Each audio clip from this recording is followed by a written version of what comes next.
on est là. Merci pour les panneaux, on est là. Pour le cœur des cheminots et l'avenir de nos marmots. Merci pour les panneaux, on est là. Ce qui est sûr, c'est que le dossier, il est vide, quoi. Voilà, je me suis mis à genoux devant ma chef, je me suis mis à genoux devant le chef de ma chef.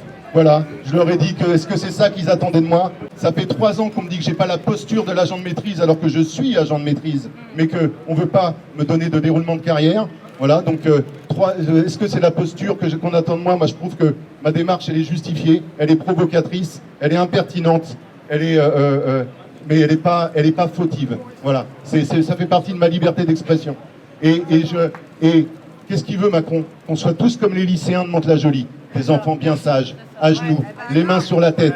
Voilà, c'est ça qu'on attend de nous. Et aujourd'hui, la SNCF de Macron, c'est ça qu'elle attend des cheminots. J'ai rencontré Eric sur ce mouvement des Gilets jaunes. Donc c'est devenu un camarade de lutte.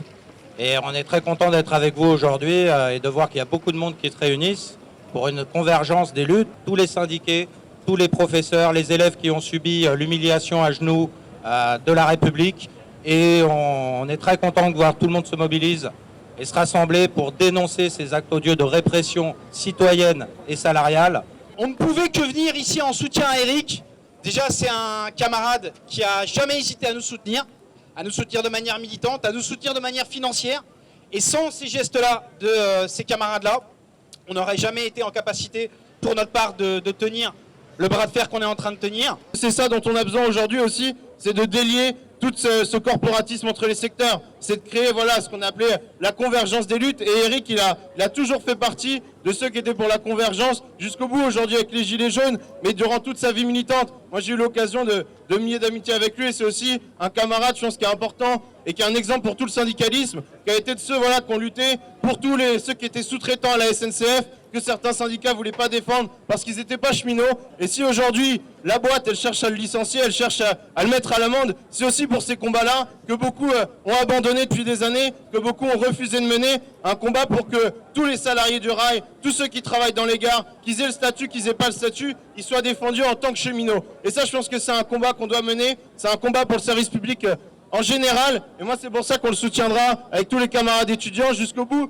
Aujourd'hui, la transformation de l'entreprise, c'est qu'on doit tous être à genoux, comme Macron le demande aux Gilets jaunes, comme Macron le demande à la population. Mettez-vous tous à genoux, travaillez plus, fermez votre gueule, crevez de faim quand vous êtes à la retraite, et tout ira bien. Voilà, ferme ta gueule. Voilà, exactement. Je pense qu'on est tous conscients que le taux de suicide au niveau du chemin de fer est juste énorme. On est sur France Télécom x10. Donc France Télécom, ça fait un gros tollé au niveau des suicides. Faut savoir qu'on a 50 à 60 suicides par mois au chemin de fer qui sont complètement noyés sous la masse. Personne n'est au courant, les médias n'en parlent pas. On a parlé il y a peu de temps des suicides dans la police. Mais il faut le dire aussi, il y a beaucoup de suicides à la SNCF. Il y a de plus en plus de suicides à la SNCF. Et ceux qui se suicident, ils se suicident sur leur lieu de travail. Ce qui montre bien qu'il y a un lien, évidemment, entre le fait que la SNCF devienne une entreprise comme les autres, après l'ouverture à la concurrence, avec un management digne des entreprises privées les plus dures, et le fait qu'au bout d'un moment, ceux qui résistent en viennent malheureusement à mettre fin à leur vie. Ça, c'est la première chose. Il faut dire à Eric qu'on est solidaire, et je crois que c'est la première raison d'être ici. La deuxième raison d'être ici, c'est effectivement que rien n'est fait. Le rapport de force, il l'écoute quand même. Il ne faut pas qu'il touche un cheveu des nôtres. Que ce soit Gaël, Sud PTT, que ce soit tous les syndicalistes qui se mobilisent, que ce soit les jeunes des quartiers populaires.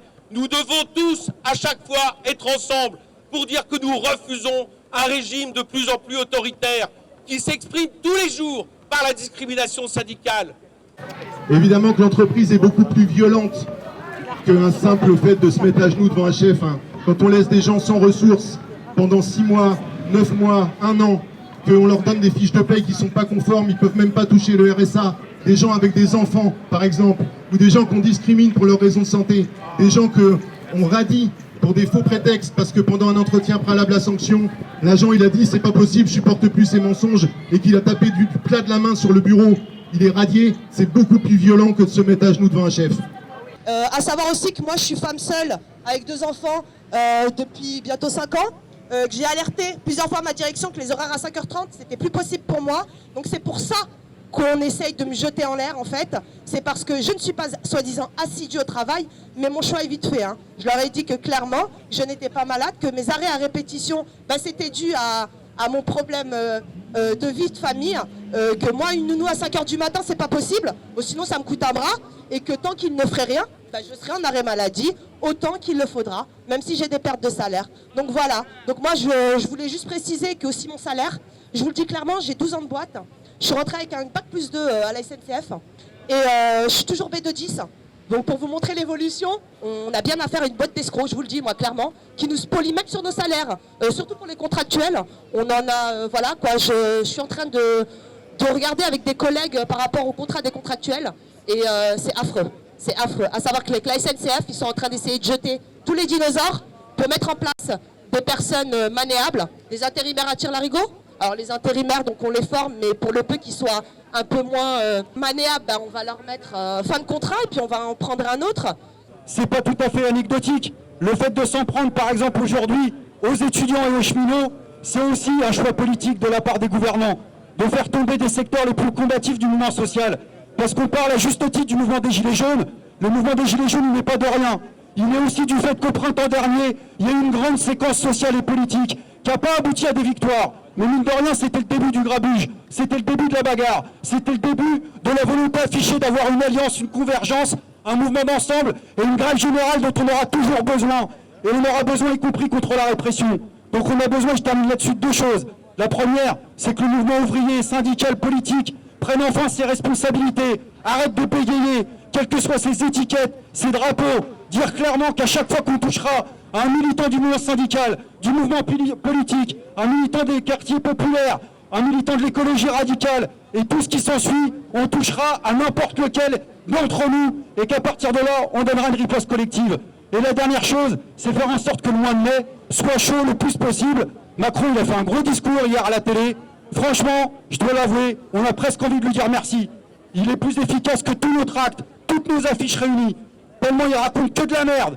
Tellement il a le mépris incarné à nous prendre pour ses élèves, pour ses enfants. On n'est pas ses élèves, on n'est pas ses enfants. On sait pourquoi on se bat, on sait pourquoi on s'est battu, on sait pourquoi on va continuer à se bagarrer. Donc grâce à son discours, on sait qu'on sera dans la rue samedi, le 1er mai, et pour le mouvement d'ensemble dont on a tous et toutes besoin.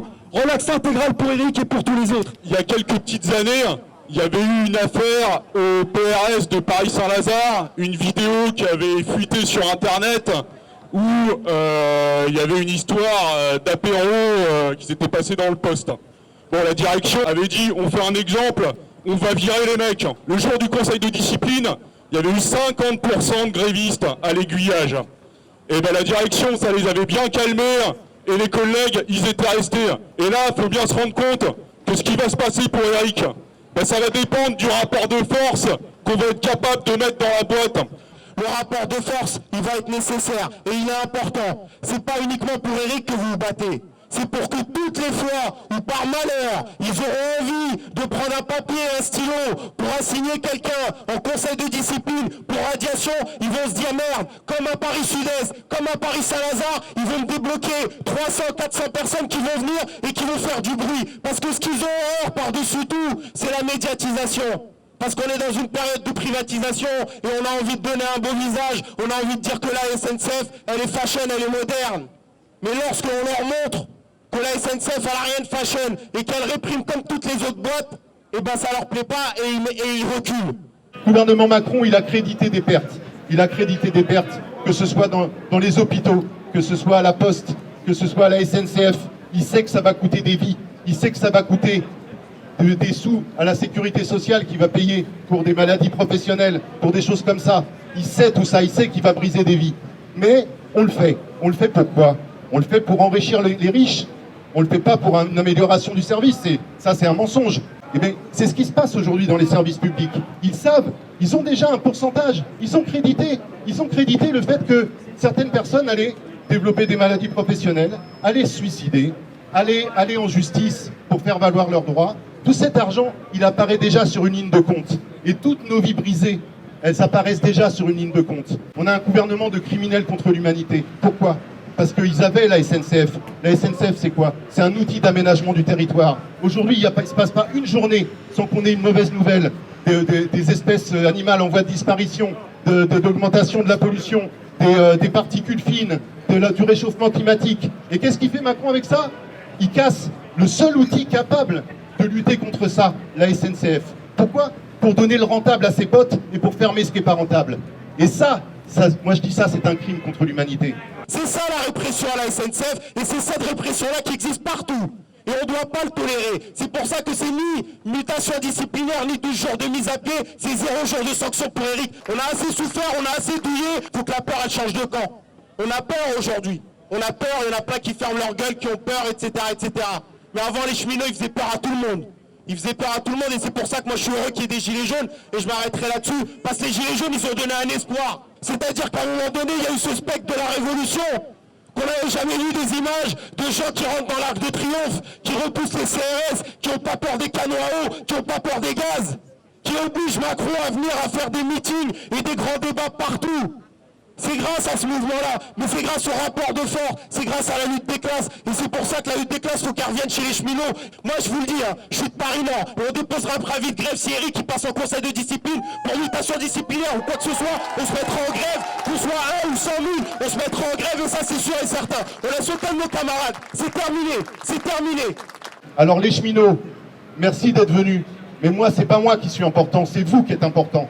Donc si on est capable de se réunir aujourd'hui, pour quelqu'un qui est menacé de radiation, je pense qu'on est capable aussi de se réunir pour se défendre nous-mêmes. C'est ça qui est important, les gars. C'est ça qui est important, les filles. Ok? On va se réunir.